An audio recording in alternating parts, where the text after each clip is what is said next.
Welcome back, friends, to the Cadaver Club, and welcome to the Coast to Coast Lil Mini Stream. No one else could really do it tonight. I think Patrick from Have Cheetah View will be along shortly, and I figured I'd just do a little mini stream. I'm at work. Work's been kicking my ass, but I figured, hey, what the hell? Let's just do a stream for a little bit. Keep the streak going. Just didn't feel right to not have a stream this week. So I'm going to do this, talk to you guys for a little bit. We'll see how it goes, how long it goes. But at any rate, I think Cody said he might swing by if he can. And like I said, Patrick should be joining shortly. But at any rate, it appears that we have a single person watching. Hello, you single person. Yeah, man. Work's been kicking my ass, but I'm hoping that I will get to see Candyman in the theater. I've been hearing very good things about it.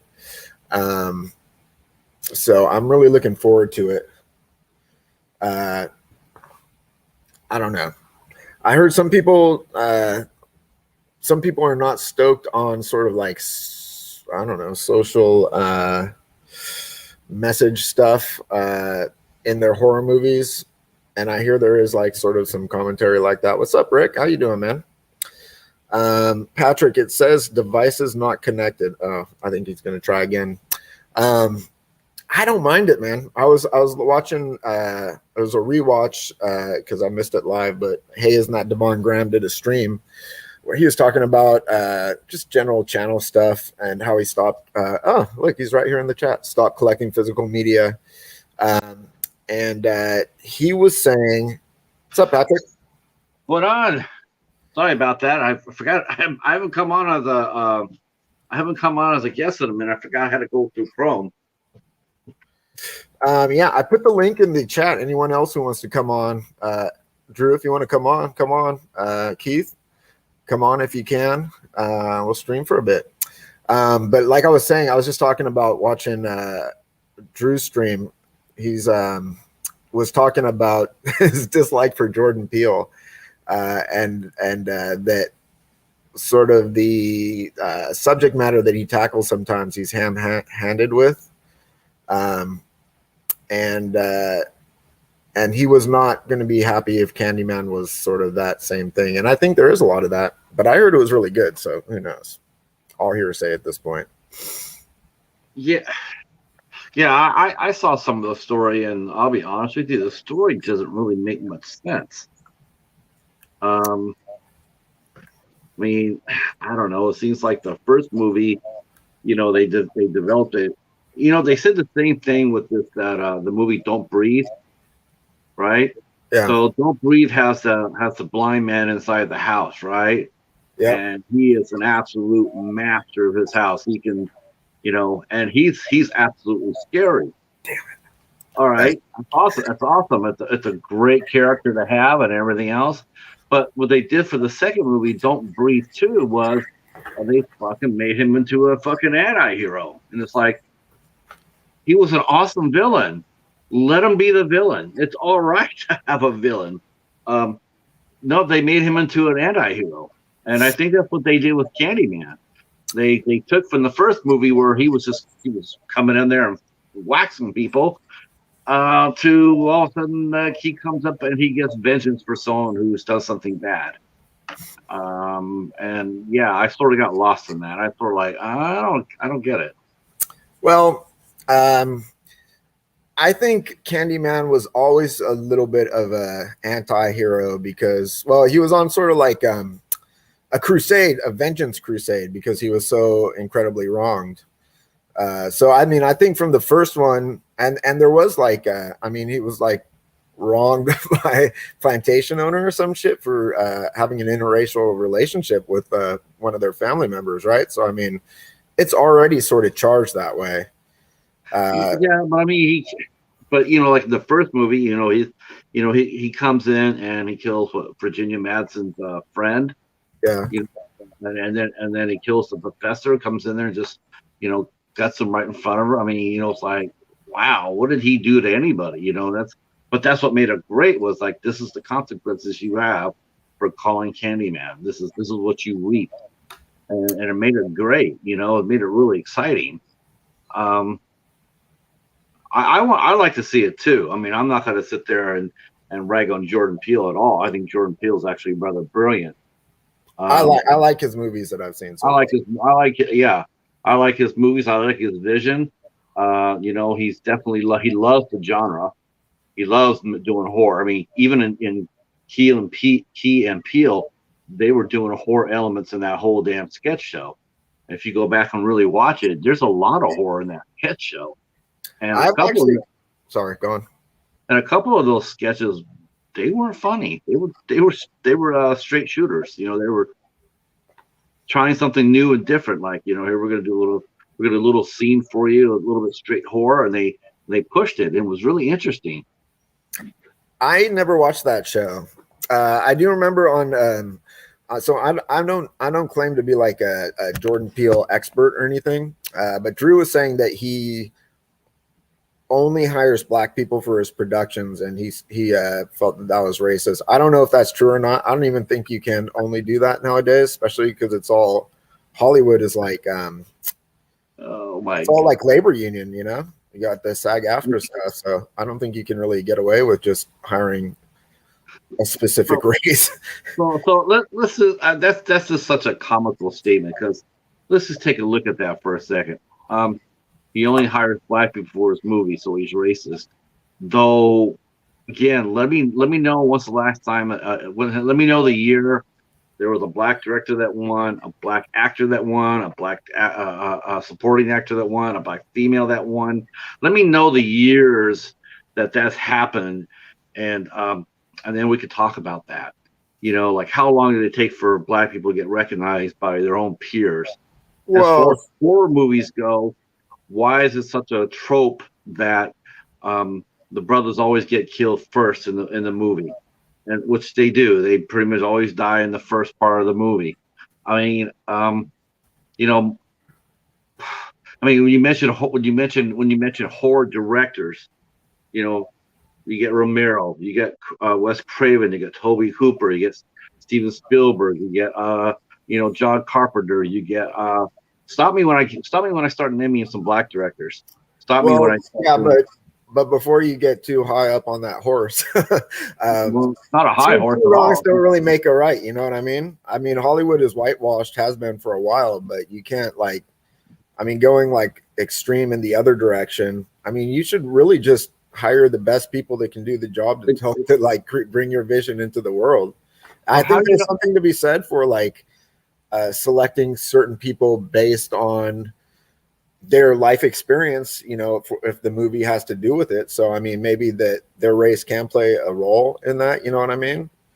It shouldn't be a hard, fast rule either way. And you shouldn't have to justify your casting and your hiring decisions based on the fact that, you know,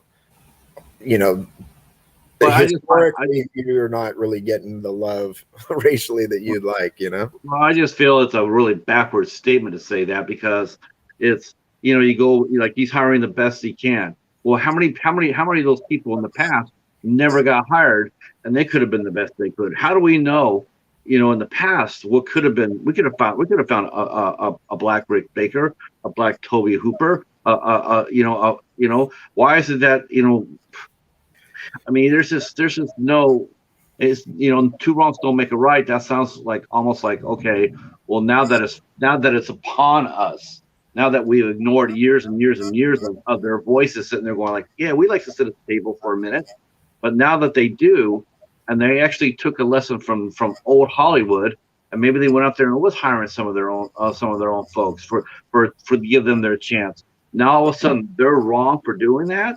That's just hypocrisy at the highest level. Come on now. I think it's not a hypocrisy on both sides if you think about it, right?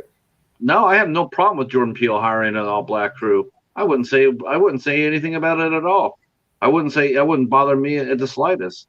I think it'd be awesome, because what they're doing is they're gaining valuable experience, and so, you know, and at the high level. Because think about it, Candyman's no cheap movie. There's a lot of money invested in that movie. There's a lot of invested in Candyman actually succeeding. You're talking like a potential tentpole here for a franchise. That's no easy feat. And now, if it comes through and Candyman makes it, and they do, that's gonna, that'll give people like, wow, wait a minute, if they did Candyman like that and made a lot of money, who else can we explore? Who else? What other horror, black horror icons can we develop and bring to the screen? Who knows? Opens the door, and that's awesome. I think we should be working towards inclusion rather than exclusion on either side. That's just me personally.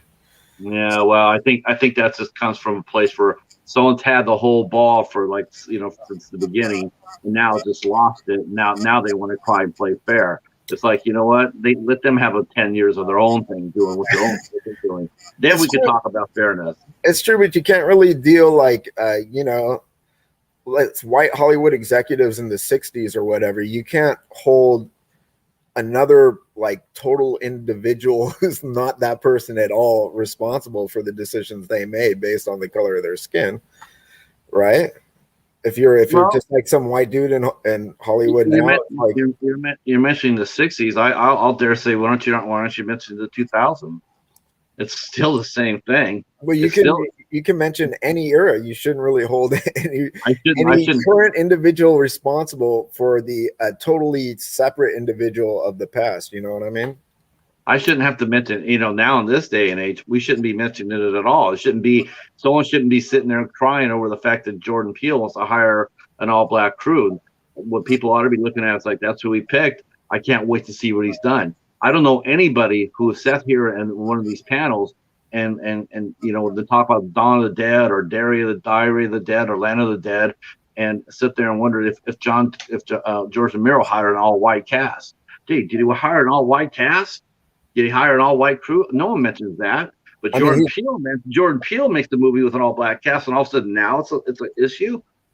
Again, it's hypocrisy.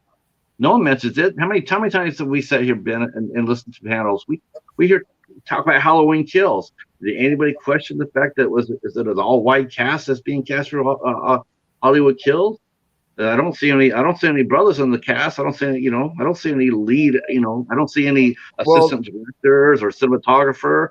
There's a difference between a cast and a production, right? A cast is a group of characters. So if it makes sense for a group of characters to be a specific race or whatever to tell the story, then that's a totally different thing than having behind the scenes a whole production of people that you're excluding one way or the other based on their race. You know what I mean?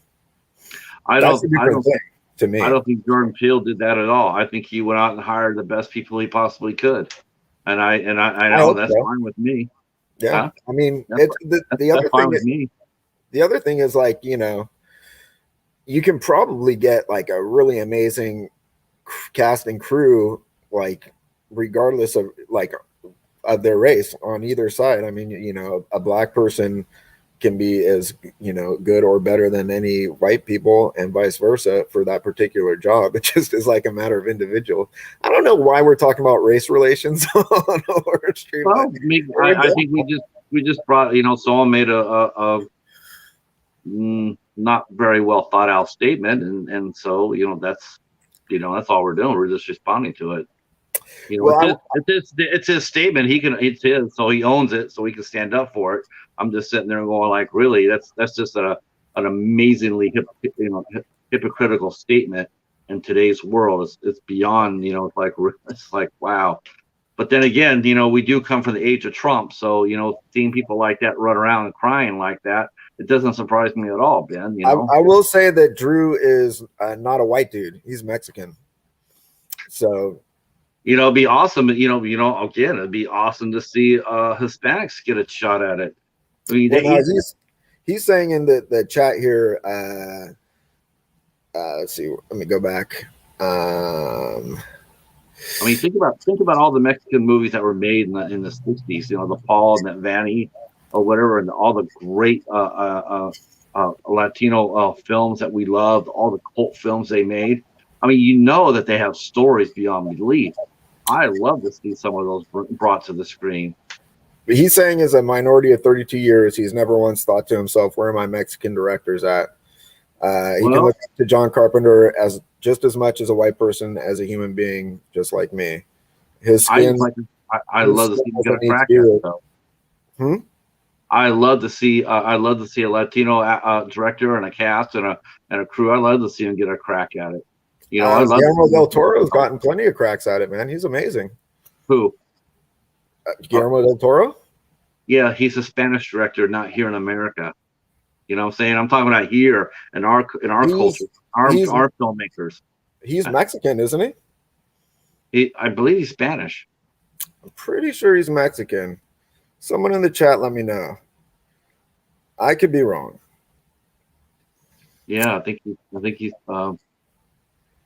I mean, in the 70s, the biggest thing, the biggest thing in the 70s as far as Latin was like shows like Chico and the Man or Cheech and Chong, and it's just like, I'm really trying to think of right now of any major horror film that has a Hispanic tilt to it, and the only thing I could think of was maybe like some of the stories that were brought into play, like La Llorona from the Conjuring universe.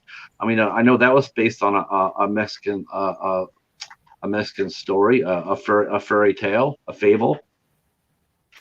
He is definitely Mexican, by the way, and he's done some amazing horror movies, man. I love Guillermo del Toro. Oh, sure. I mean, I just don't want that. I just don't want that to be the one only person we look at and say, well, there's the one. Look, there's the one token.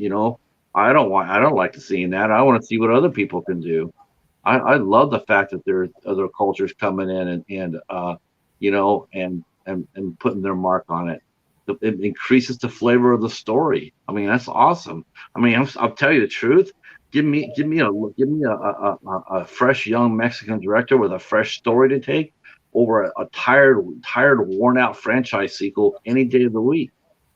The other thing is nowadays too, it's a lot easier for people to make a really high quality independent film. So, I mean, if you really want to make a film, you don't have to use the Hollywood system at all. I mean, you won't get the same distribution and everything, but you can get noticed, and then you can, jump into that system if you want. But I mean, I think you can circumvent a lot of the bullshit if you need to. Yeah, I think you're right. I mean, I try to, I think I froze up here. I think you're right. I mean,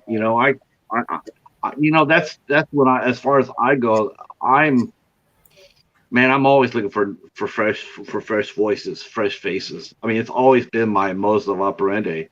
We went back when I was doing music there. I mean, I always like to see somebody new. That's why do you think I always mention IFC Midnight Films all the time?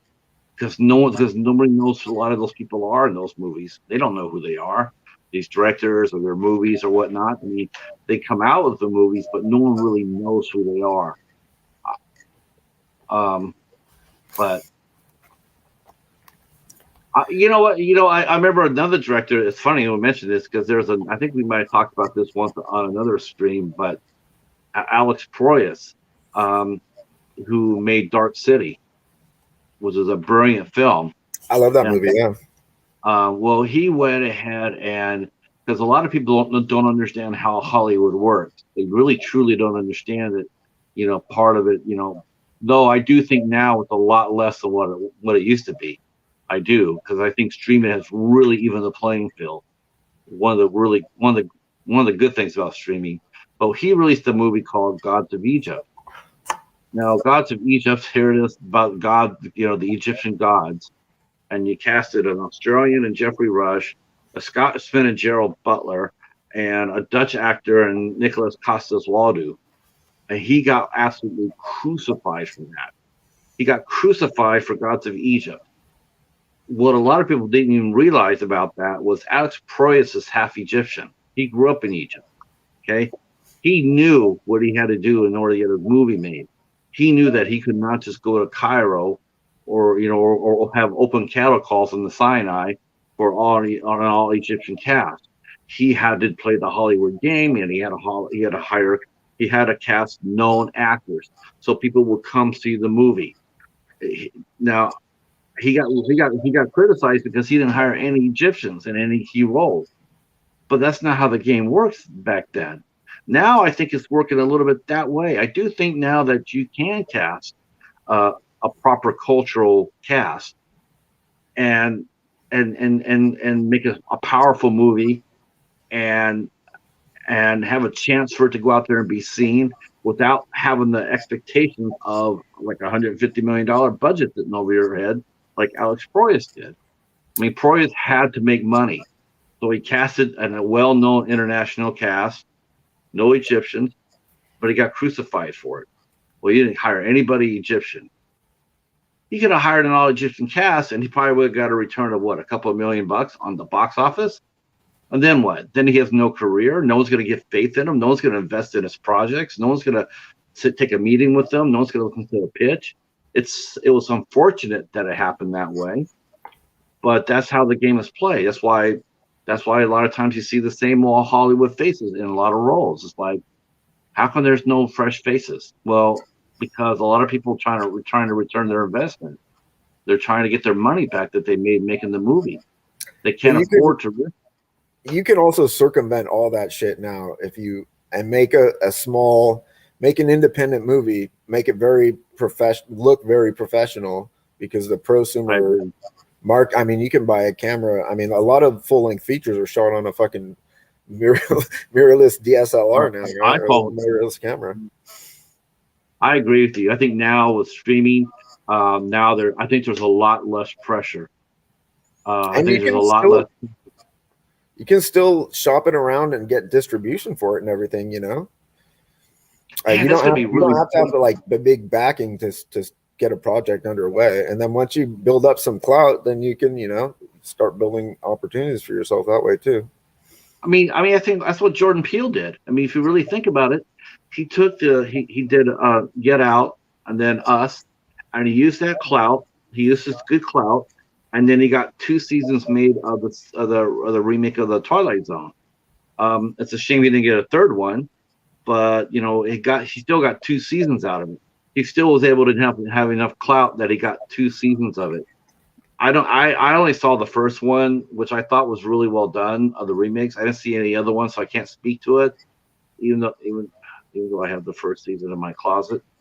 Don't hate on me. Leave me alone. But I think he used his clout to get that done. You know, he's like, okay, I want to do something cool. I want to do something. You know, I love the Twilight Zone as a kid. I want to revive it. I mean, it's not the first time the Twilight Zone's been revived. I'm still waiting for someone to revive the Outer Limits. Hurry the hell up with that. But he was able to use his clout to do that. And then he was able to use his clout again to get Candyman made. I don't think without him, Candyman's not getting made. Well, he's also just a producer on that, right? Now, yeah, that means he's the one that got it together. That's what a producer does. Yeah, the producer makes sure it gets made. So yes, he didn't direct it or write it, but he got it made. Yeah. And it looks like it's doing very well. Everybody, and the same thing with Spiral. Chris Rock, who was instrumental in getting Spiral made. He's the one that he produced it. He's the one that pushed to get it made, and he did, and it did really well. So that's another one. That's another movie that was really well done, and again by moved forward by a black cast, a black producer, and there we go with Candyman.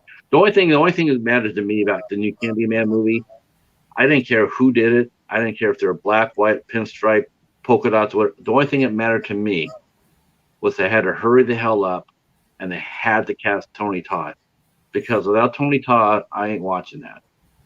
I'm really bit pissed that it's not an all striped cast. Personally, it's a what?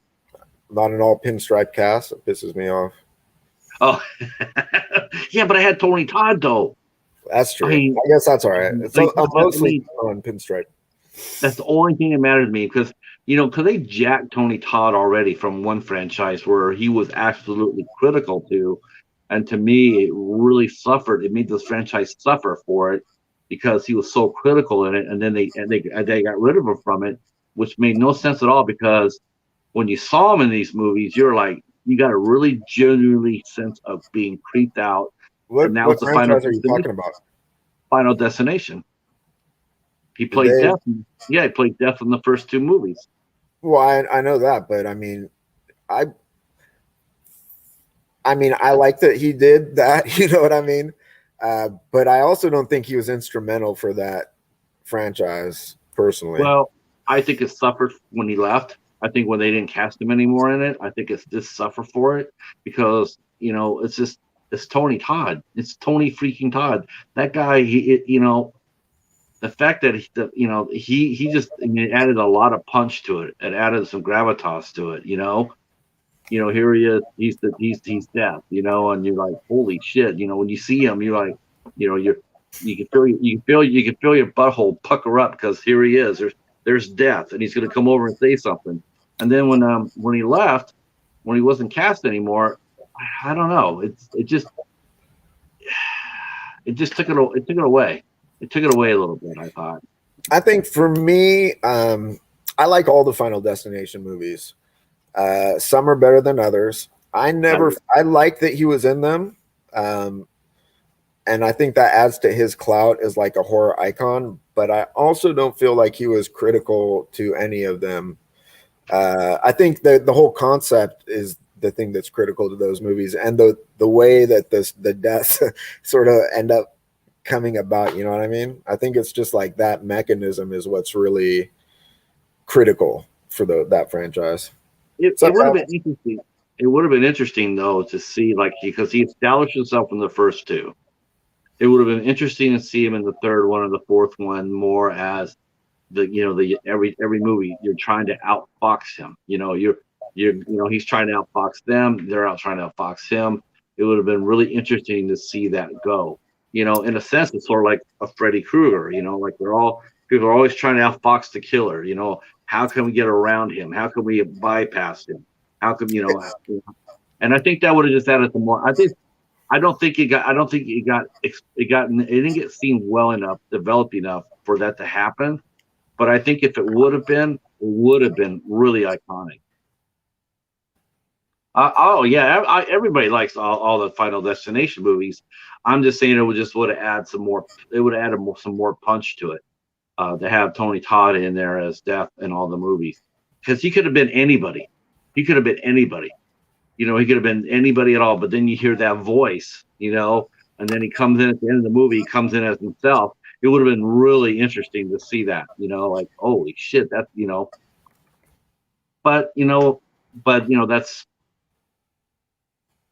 that's just a lost opportunity, I thought. But no, no one's questioning Final Destination because I love the third one. The third one's my favorite one. I think the second's my favorite. I love that the mayhem of that fucking main incident that sort of kicks it all off. And I thought that all the deaths on that one were really fun. But I've liked them all, man. I've enjoyed every single one of them. Yeah, the second one definitely had the best foretelling for sure. That was the best foretelling. I just thought after the foretelling, I thought 3 was more fun. It had a real dark sense of humor ran through it. I've liked all of them. Some are not quite as good as others, but I've never not had fun watching any of those movies. I don't think I have. I don't think I have 5 or 6. I think I have the first 4. I only have, at this point, I think I only own the first one. I lent the second one to someone, and I keep waiting for them to release a nice ass box set of them, and they haven't done it yet, fuckers. I thought they released a Blu-ray set of that, like the first 5. They might have, but I want like a deluxe ass thing with the goddamn posters and like a giant bust of Tony Todd, like a life-size bust of him. Yeah, that would be cool. That would be cool. Yeah, I'm really happy that Candyman seems to be coming out and doing extremely well, and the receptions have been really, really good. I mean, You know, it was nice to see a fresh face. He's been around for a long time, but it'll be nice to see a new fresh face come on, and because someone's gonna have to pick it up if they really do in Halloween next year. When Halloween ends, you're gonna need something to pick that up. I mean, I could see them trying to pick up with another Texas Chainsaw or pick up with another Friday the 13th.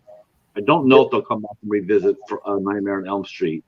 I think that last one got so crucified so badly. I think they're just trying to let that one die out for a while. You do know that there was a Texas Chainsaw Massacre movie coming called Texas Chainsaw Massacre. Those fuckers. Yeah, it's supposed to be picking up dead after the events of the first one. That's gonna be really, really hard because the whole cast is gone. I don't think there's anybody left from the old cast. I mean, it's not hard to do a sequel. I mean, you don't need the same cast to pick a story up from the. I mean, it'd be cool. It will be interesting. No pizza tonight, by the way, guys. I'm sorry to report. The tradition has hit a little bump in the road. I'm currently at work. What? I'm at work, by the way, in case you guys can't tell that I'm not. But I wanted to keep. Oh, Trick or Treat too. Hell yeah, Dan knows what's up. I've been waiting for that one for a while, man. That's been way overdue. Everybody's just been waiting for that. Holy crap, that's probably my number one. That's probably my number one movie I've been waiting for to come back. If I had one movie to bring back, it would actually be Trick or Treat. I mean, I think that movie, and it's like the first time I saw the trailer for that years before they actually got distribution on it. So I don't know, maybe that just soured them on that whole project. But I think, now Doherty's got a substantial amount of clout at this point. He could make that happen if he wanted to. Adam Wingard, I think. I saw that. I saw that last night, right? I saw for the first time. I saw Godzilla versus Kong. Did you like it? I liked the second one better. I liked the fights in the third one. I thought they fought during the day was really cool. Yeah. I thought the Mecha Godzilla looked absolutely bottom of the barrel. I hated it. I thought the original Mecha Godzilla looked a lot better than that. I did not like the Mecha Godzilla. I liked the Mecha Godzilla in the original franchise. But I thought it was all right. I mean, I thought it was fine. I wish there had been some other kaiju in it. By the way, this is not actually work related. It kind of is, but it's also kind of not. So I'm not divulging top secret shit. But these right here are 3D printed Jet Jaguar parts that we're making for one of the big execs here. His son loves that this Godzilla single point. So these are the new Jet Jaguar. It's not the Jet Jaguar that looks like some sort of that weird ass Jet Jaguar from the stream, is it? Yeah, it's that one. Oh Lord! Oh my God! No. He looks like he has a rake for an arm or something like that, or a deep fryer or something. I was like, what? Mr. Bones saying that Mecha Godzilla looks like a Dinobot. He does kind of. I think the problem I have with the design from the new Mecha Godzilla is I think they tried to be like, okay, well, if someone actually made a giant fucking robot, it wouldn't have bicep form, and it wouldn't have a giant quad on their leg, it just wouldn't have the same anthropomorphic form that the old ones had. So they tried to make it a little more robot but I think people really respond. I love the old Mecha Godzilla, the Showa design, and my favorite is Kiryu from the Millennium series. I think that's the coolest looking Mecha Godzilla. So I wasn't a giant fan. I will pick up the SH Monster Arts figure when they release them. But It's funny. He looks like a dino, but he looks like He does. he did, didn't he? Yeah. Drew's Almost looked almost looked like Dino Mutt, but uh yeah, man. But I thought it was okay. I just needed I did like the final fight. The final fight was pretty cool. Um, Holy cow, man! Godzilla was getting his ass waxed though by Mecha Godzilla. I was like, wow, that's just yeah. He would not be getting his ass whipped like that. Um, I mean, I've seen him get his ass whipped before, but not quite like that. I mean, yeah, but yeah, I mean, you have to understand, like, it would be like having an MMA fight after you had a boxing match. I yeah, mean, he was. he just had a giant fucking like knockdown, drag out fight with King Kong, right? Now he has to face fucking like a super fresh robot. What the fuck? Of course he's I gonna thought, get. they did clearly establish, which I really like too, because that's without a doubt, they did clearly establish that King Kong was the superior of, Godzilla was the superior of the two, and he is. I mean, he is. There's just no doubt about that. I mean, I mean, there is doubt if you look at the first movie, right? The first movie. To me, I don't understand how there's even a fight. If it didn't have either powers, if they're just going nose to nose, it's a toss up. But you throw in that radioactive breath, and it's just it's one sided. Yeah, but King Kong gets like activated with lightning or some shit, right? The first one. So. Yeah, but so did Cabrera though. Cabrera, remember, and he still got waxed. He wasn't. How come he's always like looked upon like people don't like him? The monster that had a kitty face, and he was picking on Godzilla's son. I think that's his name, right? Cabrera. I mean, I think people don't like anyone picking on Godzilla's son. Look at Space Godzilla. Fuck that guy. That guy's an asshole, man. I love that movie though. Drew says Millennium Mecha Godzilla all day. Hell yeah, man. Love it. My personal feeling of the legendary Godzillas, I like Godzilla versus Kong the most, and I think part of that is because it was the first movie I had seen in like 2 years or whatever in the theater, and I saw it in IMAX, and it was fucking glorious. And I think that experience really colored how I feel about that movie in general. So maybe it's a little more emotionally based than critical thinking based, but that I like that one the most. And then King of the Monsters, and then 2014. I gotta go with you already know what I'm gonna say. My Godzilla, without a doubt. Go ahead, tell him, Ben. Your favorite Godzilla is Showa, obviously. Godzilla versus Megalon is my jam. Yeah. Not only to have our good friend Gigan, but of course that's the appearance of Jet Jaguar. That movie just I saw that on NBC it was on prime time. They cut the shit out of it to totally make it worth and into an hour time slot, but it still was awesome. It is awesome. Obviously, I love that. I love movie. I love the Showa era. But it is goofy as shit. So if you don't like a goofy ass Godzilla movie, then maybe it's not the one for you, right? He was kicking butt. He was having some energy, and he was jumping up and down, and those kicks are awesome though. I never knew he could do that. Well, that's because he never could do that before. But then you also have him like shaking hands and like like that. It's goofy. I love it. It's fun. It's goofy. But if you want a more serious like if Shin Godzilla is your jam or something, nothing wrong with that. I love Shin Godzilla too. So I think that they can. I think they did set it up. I think definitely the movie was definitely while Godzilla was they established Godzilla as the superior kaiju.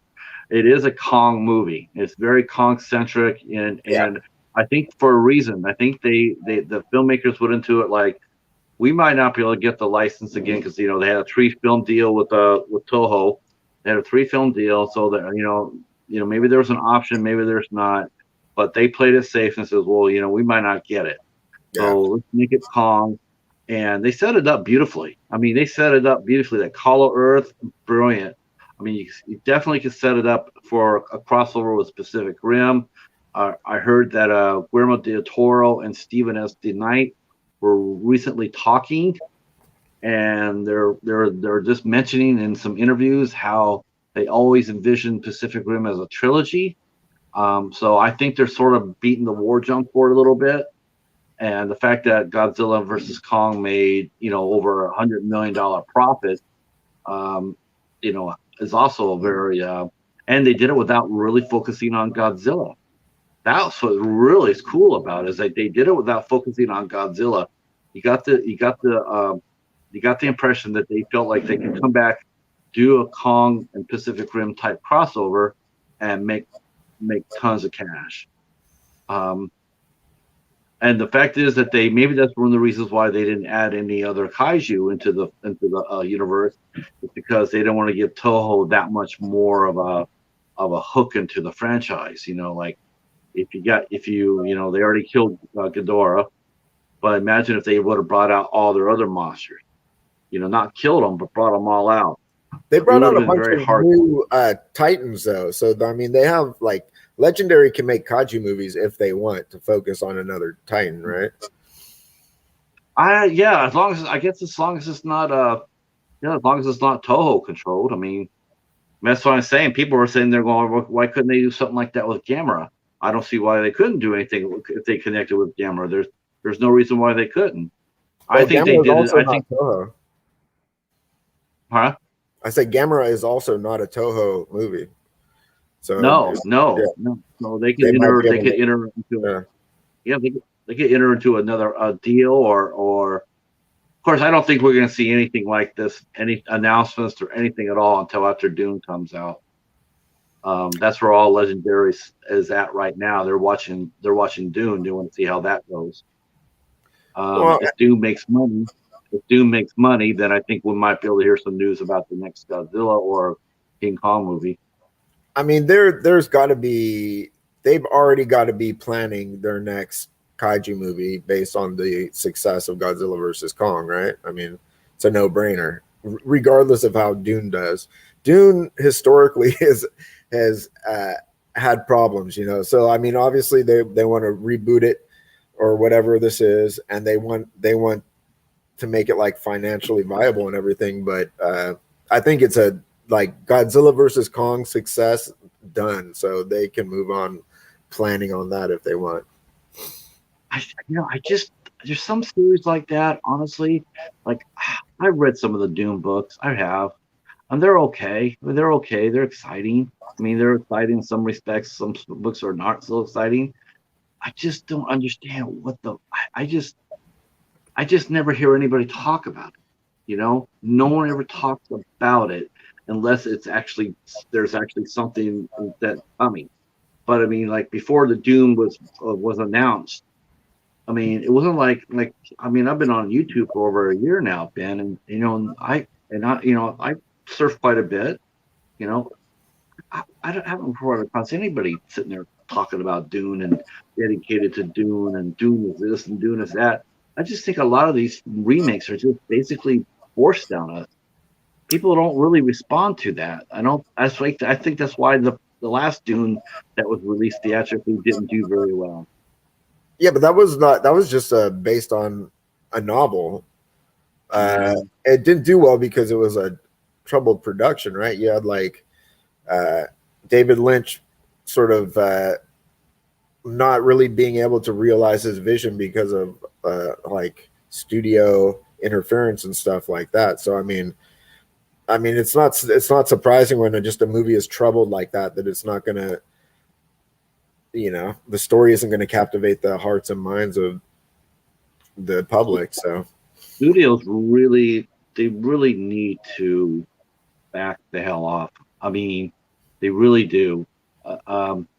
I just see less and less directors, big name directors you can trust. You just see them doing less and less because they just don't want to be interfered with. They don't want to have to deal with it. I just think that's a real shame because there's a lot of good directors out there, and you just know that their movies aren't being made the way they want them to be made. Just you hire them, you sit there and say, "Here, we want you to do a $150 million project. We trust you enough to hire you." Well, then go one step further. Trust him enough to let him deliver the movie on you. The only thing as a studio head, the only thing you really wanted to really be concerned about is if they can deliver it to you under budget. Can you get it to us for, we're quoting 150 million dollars. Can you get it to us for 125? If you can, awesome. I mean, hey Rick. There is some gore in Godzilla movies. I watched Godzilla versus King Ghidorah from the Heisei era not too long ago, and there's like a scene where the U.S. Army is firing on a Japanese battalion that's sort of like stranded on this island, and there's a dinosaur there, and the dinosaur is just getting shot the fuck up, and there's just like blood gushing out of him. So there is some gore. But yeah, I mean, they're definitely not gore fest. No. Ben Grimm is saying in August 2021, writer Max Borenstein stated that there will be some new interesting installments coming due to the success of Godzilla vs. Kong. That's what I heard too. I think independent of how anything is doing, that movie was successful and something will come out of it, Well, I think everybody, their mom knows what they need to do. If Legendary can make the crossover with Pacific Rim, that would be just absolutely insanity. I guarantee you, my mom does not know what they need to do. My mom could not give less of a shit about cinema. It's that type of cinema. If they announce a crossover with Kong and Godzilla and Pacific Rim, as much as Kong, it would blow the roof off the place bigger than what when they announced Kong versus Godzilla. You know what? I'd rather see a Gamera Pacific Rim crossover, to be honest with you, because Gamera is like Godzilla is he's sort of like the people's like the anti-hero, but Gamera is just straight up the hero, man. He's just like the guardian of the fucking universe. So it'd be sweet to see him fucking spin his way down and kick some kaiju ass along with those. You mentioned Godzilla not being gory, but Gamera movies were pretty damn gory. Yeah, man. Yeah, Gamera boy. There was a Battle of the Space Monsters, and the Gyron was wiping out Gaios and chopped off his arms and his legs. Yeah, the Ginzu knife. It was like, and they had purple blood everywhere. And I was like, Jesus Christ, that was brutal. And in the Heisei trilogy, I mean, Gamera gets his fucking arm chopped off, right? Yeah. Oh yeah, Gamera gets fucked up. I mean, he gets his shell punctured. He bleeds worse than Chuck Wepner does, or worse than Rocky. Yeah. It's the slightest brush, and he's bleeding like a sieve. Godzilla loses an eye against Hedorah. Yeah, I remember that. I have that little DEFA reel from that movie, and the Rick version was like battle damage with his eye all like shut like that, and the regular one was just like him with both eyes open. I got the Rick version, so I got the jacked up eye version. But speaking of jacked up versions, I mean, are you ready for tomorrow? Are you ready for tomorrow? I am not ready for tomorrow, but I'm going to do it. I love the Devil's Candy. I've been literally working like 18-hour days, man. So it's I'm here at work again today. I'm going to definitely do the stream because I'm looking forward to it, and I love the Devil's Candy. I was really hoping to be able to give it a rewatch, which I might still be able to do, but I also might. But I've seen it like I don't know, 5 or 6 times at this point. Yeah. So I'm looking forward to it, man. That so far, I'm about a third away into it. I'm making my notes and watching it, dude. I watched Kong versus Godzilla yesterday with Casey, so Yeah. we watched that, and then How's he doing, by the way? I haven't seen him for a while. he's doing well. He's doing well. He was like me. He was like me. We both liked the second one better. King of the Monsters. We both liked that one better. We did love the fact that they had the fights during the day. We loved that. That was, it was like, hell yes, thank God. Yeah. So they did take some of the Pacific Rim monster moves, though. Some of the Jaeger moves. They put it into Mecha Godzilla. Some of the weapons. And I was like, I've seen that before. That was in Pacific Rim. Those sons of bitches. And so we were laughing about that. And then I ended up watching Clam Bake. That sounds delicious. You ever heard of Clam Bake? I've heard of a clam bake. This Clam Bake starred Elvis Presley. Oh, so there was Twinkies and bananas involved or some shit? No, it's just a typical. I haven't seen a Godzilla movie. I mean, a Elvis movie in forever and a day, right? So, my buddy Catfish, he left his movies to me when he passed, and so I'm going through all those books. He's just got books everywhere, and on it there's Clam Bake, and I was like, what? Okay, so I haven't seen it, and I have not seen an Elvis movie in 30 years. So I put it on there, and holy cow! By the way, Mr. Bones is asking in the chat what's tomorrow pertaining to that movie he means. Tomorrow we're doing a stream where me, Patrick, and Knight from Night Watch Zone are going to be discussing The Devil's Candy as part of our IFC movie discussion that we've been doing monthly. I think Coriander's coming in with us. Isn't she? Oh yeah, I think Coriander is too. Oh fuck yeah, I need to create like a stream link and get that tonight. So yeah, I think it should be awesome. That's a great fucking movie. Anyone who has not given that a watch, give that a watch. I highly recommend it. But we'll discuss it in full tomorrow. I'll say you and Knight are like pros, man. I don't know. I think we'll have a good conversation either way, but I think you guys are pretty good at sort of directing the conversation. Oh, Knight is really good at it. He's such a pro at it. He is. Everybody in there, and he works the chat.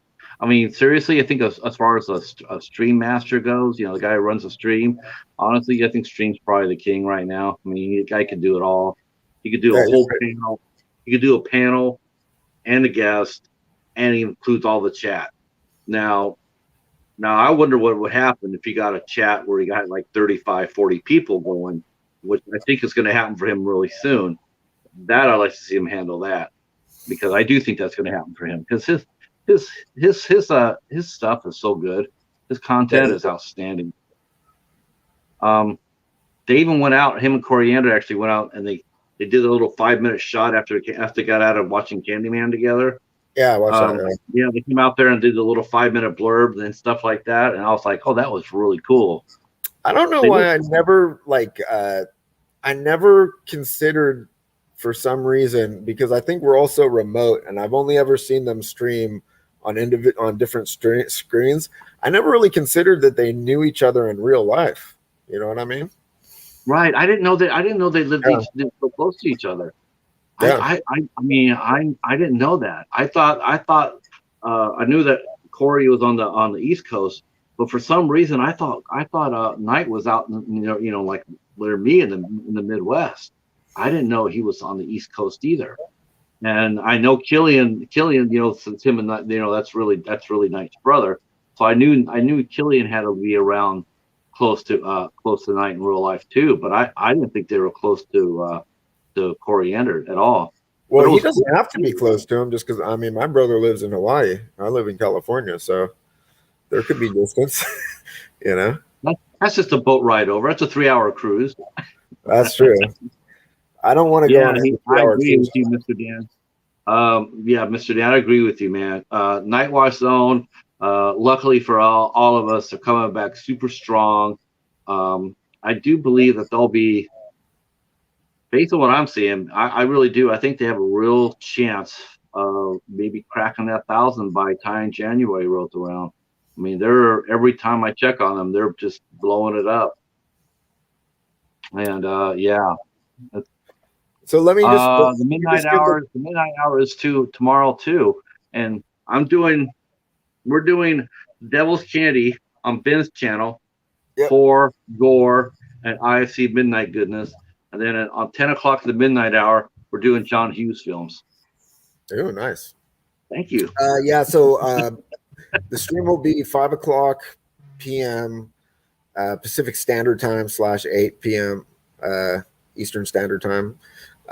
So it'll be on my channel, and it should be a cool discussion. Like I said, it'll be me, Patrick, and Night Watch Zone hanging out, and Coriander hanging out and discussing an amazing movie that I really like.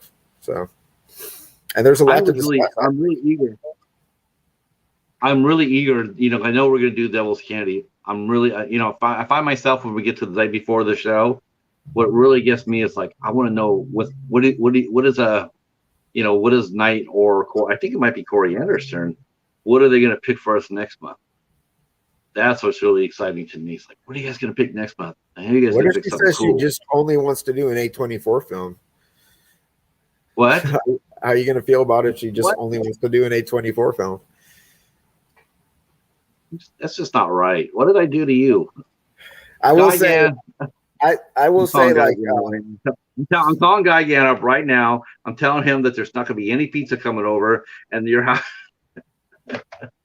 Sadly, there will be no pizza tonight, but I'll have cereal instead. I am trying to find, still trying to find Saint Maud though. I might have to break down and buy that sucker off on. Yeah, I heard. I liked it a lot. Yeah, I think Saint Maud is an interesting movie because Saint Maud is an interesting movie because it came out. People saw the trailer and they were very interested, and then it got delayed, and so there was all those people like anticipating Saint Maud, and I think when it came out, a lot of people were disappointed with it. And I didn't see it immediately, so I saw a lot of people's disappointment, and I lowered my expectations, and it ended up exceeding my expectations. So I thought it was a great movie, man. I loved it. Yeah, it looks really good. I mean, I know the ending. I mean, I know the ending. I know it's a shocker, and it's like literally the last frame of the movie and everything else. Yeah. But it's still powerful. It's still, what channel? We're going to be on Ben's channel tomorrow night, Mr. Bones. Yeah. Yep. Tomorrow we're at Ben's channel. I don't know where we're going to be at for September. I don't know if we're going to be at Coriander's or Night. I know we're going to be at one of those two. And then I get it in October. Ooh. What do you think that you're going to pick? Or is it too early to say? Man, I don't know. There's so many good ones. I might do Pontypool. That is a good one. I love that movie, man. I'm leaning really hard to Pontypool. All right, that'll be great because I've been wanting to rewatch that one anyway. Sean Blue Digital in the house. What's up, Sean? What's going on, Sean? Ooh, he just got back from Candyman. What'd you think, Sean? Let us know. I'm sure Sean's giving it a big thumbs up. Let's see if we can get Sean to say Candyman 5 times, though, in front of a mirror. Don't do it. It's a trick. Well, I am looking forward to tomorrow. I always enjoy those sort of deeper discussions where you just sort of talk about a movie for an extended amount of time. So I think that'll be really cool.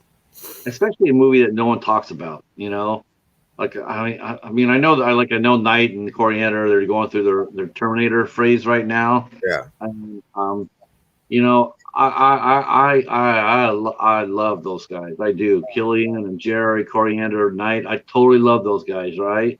But I'm sorry, man, but Terminator bores the shit out of me because I've heard every discussion about it 100 times over, and it's just like, I mean, you guys are very talented, but I don't know what you're bringing new to the party, other than if you liked it or not, and that's cool. I like that aspect of it, but I just want to hear about fresh movies for a change. I've watched a lot of Night Watch Zone discussions. I always enjoy their discussions I'd say I do too. regardless of the movie, the discussion is always engaging for me personally. You know who's really good, and he doesn't get nearly enough views. He's brand new, relatively brand new. In fact, this is how me and Nike actually came up with the idea of doing the ISE show. There's the gentleman, an American Werewolf in New Jersey. That guy talks about some really obscure shit. Werewolf is the bomb. Like the other night, he was talking about the Ninth Gate with Johnny Depp and Franklin Miller. That movie is. Well, you have to swipe your mind clean of Roman Polanski. But other than that, just the movie itself, that movie is one of Johnny Depp's best. That movie is a great movie, and it's so weird and it's so cool, and the ending is so like not what you're gonna expect. And yeah, that's right. I'm sorry. I forgot, Sean. I forgot you're a Penguin fan. I'm sorry, brother. All right. Well, listen, man, we've been on for an hour. I got to get back to work. But like I said, I wanted to make sure that I got some kind of coast to coast stream up, and I'm glad you could join me, Patrick. Yeah, where's everybody? I'm not sure, Cody. Yeah, I don't know where everyone is. But it didn't feel right to not have the stream. The stream's been like a constant through all the pandemic and all the bullshit. So I just wanted to keep it going. We got a streak going, man. We haven't missed a single Saturday. So, No. Yeah, anyway, I do have to get back to work. It's been fucking crazy. Please join us tomorrow evening as we discuss Devil's Candy on my channel at 5 p.m. Pacific Standard Time. Until next time, everybody, thank you so much for hanging out. Thanks for having me, Ben. Absolutely. Goodbye, everybody. Peace.